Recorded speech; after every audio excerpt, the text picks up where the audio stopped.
Hi everyone, welcome to today's video. So let me start today's video by telling you the story of Aam. This is a very brief story but very important story. So the story of Aam or mango goes like this, that if you go and ask your parents or grandparents that at what price did you used to eat mango, they would say 2 rupees a kg or 5 rupees a kg. Nowadays, if you go and try to buy a mango, you probably will have to pay via credit card or you would have to take an EMI. So that is the world where we live in. The important message of this story is that the currencies across the globe have been devalued. I'll give you an exercise. Tell me in the comment box, what can you buy with a 5 rupee note or 5 rupee coin? List out like 5 items. Now don't say like I can buy like 5 Pulse candy or I can buy like a chota packet of Parle G. I hope you are getting my message that hey, with 5 rupees these days, you can't do much. Even with 10 rupees, you can't do much with the market. The moral of these stories is very simple, that the currencies are getting devalued. You will say, how does it matter to me? It's fine. I'm rich. I can keep on buying more stuff. I don't mind taking EMI. I don't mind doing BNPL. So yeah, good situation for me. No, even if you're a stock market investor, this situation is going to hurt you a lot, and I'm going to help you understand this point by making 6 critical, very important stock market predictions by looking at this phenomenon. So let us get the video started. So prediction number 1 is that bad cash will compete with each other. What is the meaning of bad cash? Bad cash simply means that whether you look at INR, whether you look at USD, whether you look at Chinese renminbi, all these currencies in real purchasing power terms are going down, and this has a significant impact on the stock market. So let us first hear Mr. Ray Dalio's commentary on this. All currencies have a lot of debt. And so when you look at one relative to the other, there will be a lot of printing. I mean, currency equals debt. And when you hold a currency, you're holding a debt instrument. And so all of those will decline in value relative to other things. Now, will the dollar decline more than other currencies? It's almost certain that we're going to come into this environment. We're in this environment in which there's a shifting of those currencies. So you're going to see more of China's renminbi being used. You're seeing India have a direct link with Russia on the currency. So we're in important change. So in simple terms, what Mr. Dalio is saying is this, that hey, there is more money printing leads to more money in the economy, and that leads to less purchasing power. So with every dollar or every rupee that is there in the economy, going forward, you will be able to buy things less and less with it. So this is the simple philosophy behind bad money. And now let me show you 3 specific graphics that will help you consolidate this point. So take a look at this particular chart. It shows the buying power of $1. Back in 1930, you could purchase 30 Hershey bars, full bars. I'm not talking about Pulse candy. I'm talking about proper Hershey's bar. With $1, you could purchase 30 such Hershey's bar. Nowadays, with $1, you can't do much. $1 is roughly 75, 76 rupees. Honestly, like 75 rupees. Again, with 75 rupees, it is very difficult to have one full proper meal. Now, the worrisome sign is that again, zoom into this chart and you will see the rate at which this dollar is getting devalued. Now, this is the same case with INR. INR, in fact, depreciates much faster compared to US dollar. So every year, in comparison to US dollar, INR falls by roughly 4%. So INR situation is even worse from that. Now, majority of the currencies in the world keep on following this pattern. Now, you would say that Akshat, you know what? You are just painting half the picture, because what happens is that the world also grows. People get richer. So of course, in the olden times, people did not have a very hi-fi standard of living. They could maybe once a year buy mangoes. Now zoom in today, people can't even buy mango once. So again, I'm deviating from the story. Let me complete the story. So if you go back, see that, hey, the standard of living in the past used to be really poor. Over time, world grew. The income levels grew. So of course, mehengai will be there. I get it. So let me show you chart number 2. Now this shows the GDP growth of USA. Now, if you put chart 1 and chart 2 together, what you will find is that the rate at which the GDP growth is happening and the rate at which the currency is getting devalued, those rates are not matching. The currencies are getting devalued at a much, much faster rate compared to how rich people are getting each year. So what does this phenomena tell you? It simply tells you that in real purchasing power parity terms, the world is getting poorer by the day due to increased currency devaluation. And right now, holding currency is probably the worst form of investment. That is not my opinion. For this, let me show you chart number 3. Here is chart number 3, which shows the performance of the equity market over the last several decades. And you can clearly see that the equity market is going up, but the currency as an asset class, it is going down. So before moving on to point 2, very important for us to conclude 3 critical learnings from this discussion. So first, currency as an asset class. If you consider bond as an asset class, if you consider real estate as an asset class, if you consider stock market as an asset class, similarly, if you consider currency as an asset class, it has given horrible returns, so to say, because it is getting devalued at a very brisk pace. Second key point, that other asset classes, for example, if you consider real estate or if you consider equities or even if you consider something like gold, it has performed much better compared to currencies. Now, many of you might retaliate in the comment section that, you know what, Akshat, the purpose of currencies is not to give returns. Of course, it will go down in value. And I agree. But there is a rate at which it should get eroded, and that rate is going bonkers right now. So the word of the day today is bonkers. Now comes the third and the most important point, that going forward, bad money problem is going to increase. And all the currencies that you see in the world, they are going to perform horribly. Not my viewpoint. This is Mr. Ray Dalio's viewpoint. So this brings us to point number 2 and prediction number 2, that people will store less and less money in the debt market or the bond market. Why bond market? Because according to Mr. Ray Dalio, bond market is a representation of the currency. How is that? Because you might have heard that there is a bond called as 10-year treasury bond by the US government or US Fed that is considered as a AAA guaranteed bond. So that mimics the performance of cash. So people are right now not taking too many positions in highly safe debt asset classes because the interest rate is close to zero. If you're putting money in these AAA category bonds right now, in real terms, you're losing money. That is what is happening. Can I prove it to you? 100% yes. For example, if you go keep 100 rupees in HDFC Bank fixed deposit, you will make 5.5%. Inflation in India is between 6 to 8% now. In real terms, you are losing money on debt, which is a representation of cash, because essentially whenever the government prints currency, it is a form of a debt. So safe debt as an asset class is going to perform horribly going forward. Now, many of you would say that, Akshat, you know what? Why are you giving like HDFC example? You keep on giving HDFC example. I gave HDFC example because if you go to SBI, it might be lunchtime and you might not even be able to make your FD. No, just a joke. Now, natural question will come that, okay, if fixed deposits are not giving us returns, that is the debt market is not giving us returns and the cash is getting evaporated, then what is going to happen going forward? Okay, so for this, let us understand Mr. Ray Dalio's commentary. The development of alternative monies. We're seeing a variety. I think different types of money will compete with each other in the environment we're in. Maybe it's crypto, maybe it's gold, maybe it's other things. Maybe the digital renminbi competes with the US dollar. We're going to come into an environment because everybody thinks that think about how much money is being stored in debt instruments, those debt assets. Think about how poor those returns are.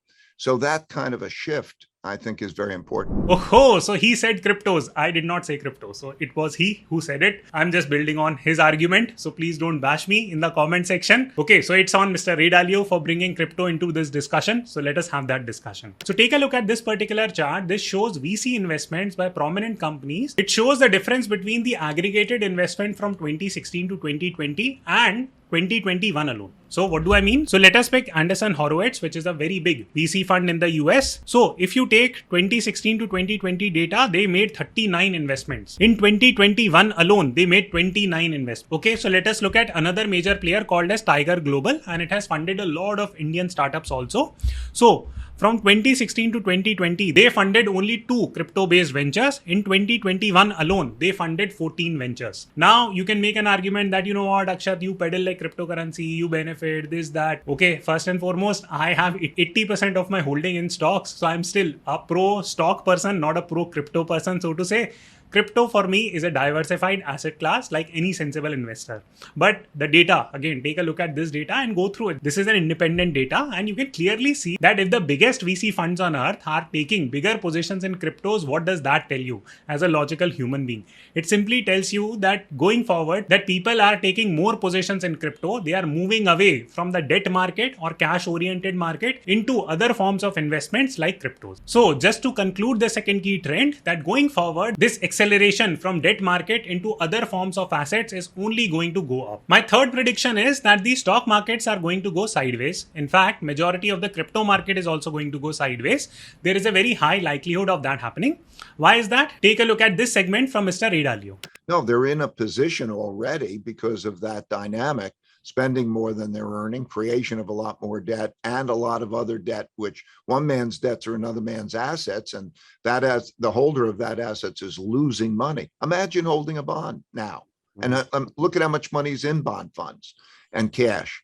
Okay, not only in cash, you don't get any return to compensate for the interest rate, and in your bond fund, you get negative returns.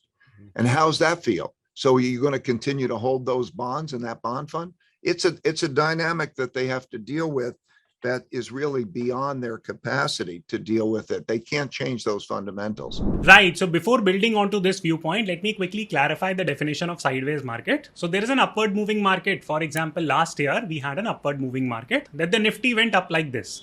A downward moving market happened in 2020 crash that Nifty was trading at roughly 12,500. It fell all the way to 7,000. A sideways moving market means that the markets are going to move in a range bound manner. So that range right now for Nifty 50 seems to be roughly 15,600 to 18,200. So this is the range in which markets are moving. I have already spoken about it quite extensively, but let me help you develop a fundamental understanding so that you can manage your crypto and stock market investment in this market. So what is happening fundamentally is, as per Mr. Ray Dalio, that fixed deposits are not giving you any returns. In fact, they are giving you negative returns. Why? Because the interest rates are close to zero. So this is the first key problem, that people are moving money away from the fixed deposit market. Now comes the second problem, that if the money is moving away from the fixed deposit / bond market, then it might go to the equity market. And that analysis is correct. But here the problem is that right now the equities market or the crypto market looks very risky. Why? That brings us to point number 3, that there is a game that is going on between balancing inflation and balancing growth. So essentially the inflation has run out of hand. This has gone out of hand for the Feds. I had made another video on that topic, so you can go and watch it. So now the narrative is that Feds will have to control inflation. How will they control inflation? They will increase the interest rate. The moment they increase the interest rate by a lot and there will be a sudden shock to the economy, that runs the risk of hitting growth stocks, which are equity / cryptos. And that is one of the key concerns that is happening in the economy right now, because there have been 2 back-to-back major crises that have happened. Add on top of that the fact that US politics is working really badly right now. The world seems to be in turmoil from that particular perspective. So inflation, whenever it runs really fast, the Feds are going to increase the interest rate, and that will shrink the stock market and the crypto market. And when the Feds start worrying about growth, they will follow more quantitative easing. That will devalue currencies, but it will increase the growth. So to summarize all these 3 points, what is the likely or the most optimistic outcome according to me is that we are going to move to a sideways market for at least year and a half. And then when the world starts running on full potential, that the economies are producing well, all good things are happening in the economy, that is when we are going to see real growth. So now comes the 4th prediction, that the real estate market in India is going to go up from this point. I myself am looking to purchase more real estate, and I will be diverting some of my money into real estate investments now. I will keep you abreast which investments I am talking about. But before you start talking about that, Akshat, you were against buying a house. Why are you going into real estate? So first and foremost, housing is not necessarily equal to real estate. So hear me out. I will explain you these points very logically. And if there is enough interest, I'll make a detailed video. So point number 1 is that take a look at this particular chart. It clearly shows that over the last 1 decade, real estate sector in India has done horribly. It has done really badly. I'm talking about the average real estate in India. I'm not talking about my Chacha ji sold like land in Gurgaon. He became like really rich. Now he runs like 500 Pajeros on Uber. No. So that's not the argument that I'm trying to have with you. I'm talking about the average real estate prices in India. They have been doing really bad. So this is point number 1. A related point here is that because housing has a very long cycle, 10-year cycle seems okay, that the market has come down for real estate. Now, whenever the markets recover, maybe a year, couple of years, maybe 3 years, the real estate might become one of the growth sectors in the economy. Now comes a related point, that as per our previous discussion, right now people do not have too many options. Debt is not giving you much money. Equities look risky. So by default, what are some of the options left? One good option becomes real estate.